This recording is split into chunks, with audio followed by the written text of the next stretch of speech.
ഒരു കഥ പറയട്ടെ. ഒരു കൊച്ചു കുടുംബത്തിന്റെ കഥ. അച്ഛനും അമ്മയും ഒരു കൊച്ചു കുട്ടിയും അവരുടെ വല്യച്ഛനും വല്യമ്മയും ഒക്കെ അടങ്ങിയ ഒരു കുടുംബം. അവന് അച്ഛൻ എന്നാൽ ജീവനായിരുന്നു. രാത്രി 7 മണി കഴിയുമ്പോൾ അച്ഛൻ വീട്ടിലെത്തും. പണിയൊക്കെ കഴിഞ്ഞെത്തുന്ന അച്ഛന്റെ വരവും കാത്ത് വീടിന്റെ ഉമ്മറപ്പടിയിൽ തന്നെ അവൻ ഉണ്ടാവും. ഇനി എന്തെങ്കിലും പരിപാടികളിലാണെങ്കിൽ തന്നെ അച്ഛന്റെ ബൈക്കിന്റെ സ്വരം മറ്റാരെയും കാൾ മുന്നേ തിരിച്ചറിഞ്ഞ് ആ വീടിന്റെ പടിവാതിലിൽ ഓടിയെത്തുന്നതും അവനായിരിക്കും. അച്ഛൻ വന്നു കഴിഞ്ഞാൽ കുളിയൊക്കെ കഴിഞ്ഞ് ആ ഉമ്മറപ്പടിക്കൽ ഒരു ഇരിപ്പുണ്ട്. ഒരു കട്ടനും വൈകിട്ട് കൊണ്ടുവന്ന എന്തെങ്കിലും കടിയുമൊക്കെയായി അച്ഛൻ അവിടെ ഇരിക്കും. ഒപ്പം ആ കുടുംബത്തിലെ എല്ലാവരും കൂടും. പിന്നെയുള്ള അവരുടെ കളിയും ചിരിയും നിറയുന്ന ഇടമായി ആ ഉമ്മറപ്പടി മാറും. പതിവ് പോലെ അല്പനേരം അവിടെ ഇരുന്നതിന് ശേഷം അച്ഛൻ പുറത്തു പോകാനായി ഡ്രസ് മാറിയെത്തി. ഇത് കണ്ട കുട്ടി അച്ഛനോടായി പറഞ്ഞു, അച്ഛാ, ഞാനും വരുന്നുണ്ട് കേട്ടോ. നിന്നെ പിന്നെ കൊണ്ടാവാമെന്ന് അച്ഛൻ പറഞ്ഞു നോക്കി. പക്ഷെ അവൻ സമ്മതിച്ചില്ല.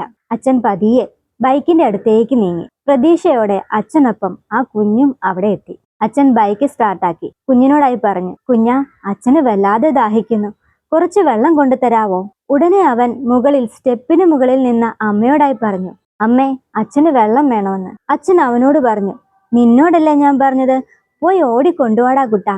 ആ പിതാവിന്റെ സ്നേഹത്തോടെയുള്ള വാക്കുകളിൽ ആ കുഞ്ഞു കണ്ണുകൾ വിടർന്നു. അവന്റെ മുഖത്ത് ഒരു കുസൃതി ചിരി വിടർന്നു. എന്റെ അപ്പൻ എന്നോട് സ്നേഹത്തോടെ ഒരു കാര്യം ചോദിച്ചിരിക്കുന്നു. അത് നിരസിക്കാൻ ആ കുഞ്ഞു മനസ്സിനായില്ല.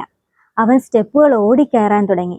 പെട്ടെന്ന് എന്തോ ഓർത്ത പോലെ അവൻ ഒന്നവിടെ നിന്നു. എന്നിട്ട് തിരിഞ്ഞ് അച്ഛനോട് പറഞ്ഞു, അച്ഛാ, ഞാൻ ഇപ്പൊ വെള്ളം കൊണ്ടുവരാം, പോവല്ലേട്ടോ, ഞാനും കൂടെ വരുന്നുണ്ട്. അപ്പൻ തലയാട്ടി.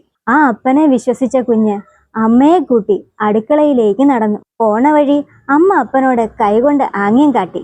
അവർ ഉള്ളിലേക്ക് കടന്നതോടെ ഈ രംഗമൊക്കെ കണ്ടുകൊണ്ട് നിന്ന അയാളുടെ മാതാപിതാക്കൾ നീ വേഗം പോയിക്കോളാൻ പറഞ്ഞു. അയാൾ വളരെ സന്തോഷത്തോടെ പതിയെ തന്റെ ബൈക്ക് ഉരുട്ടി പുറത്തേക്ക് പോയി, സമാധാനത്തോടെ. എന്നാൽ തിരികെ വെള്ളവുമായി വന്ന ആ കുഞ്ഞ് അപ്പൻ പോയി എന്ന സത്യം തിരിച്ചറിഞ്ഞു. ഈ കഥയിൽ എന്തിരിക്കുന്നു എന്നല്ലേ? അല്ലെങ്കിൽ ഇതൊക്കെ എല്ലാ വീടുകളിലും സംഭവിക്കുന്നതല്ലേ?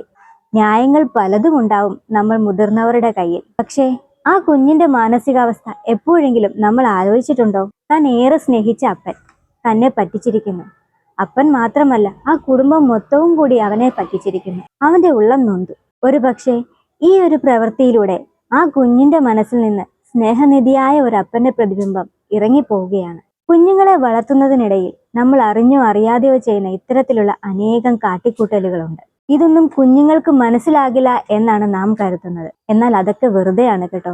ഈ കുഞ്ഞു കുഞ്ഞു സങ്കടങ്ങൾ ഓരോ വേദനകളായി കുഞ്ഞുങ്ങളുടെ മനസ്സിൽ മൂടിക്കിടക്കും. ഓരോ പറ്റിക്കപ്പെടലുകളും അവന്റെ ഉള്ളിൽ എന്തു വന്നാലും എനിക്ക് എൻ്റെ അമ്മയുണ്ട് അല്ലെങ്കിൽ അച്ഛനുണ്ട് എന്ന അവരുടെ വിശ്വാസത്തെയാണ് ഇല്ലാതാക്കുന്നത്. അതിനാൽ കുഞ്ഞുങ്ങളോട് പറയുന്ന ഓരോ കാര്യങ്ങളും ശ്രദ്ധയോടെ ആയിരിക്കട്ടെ.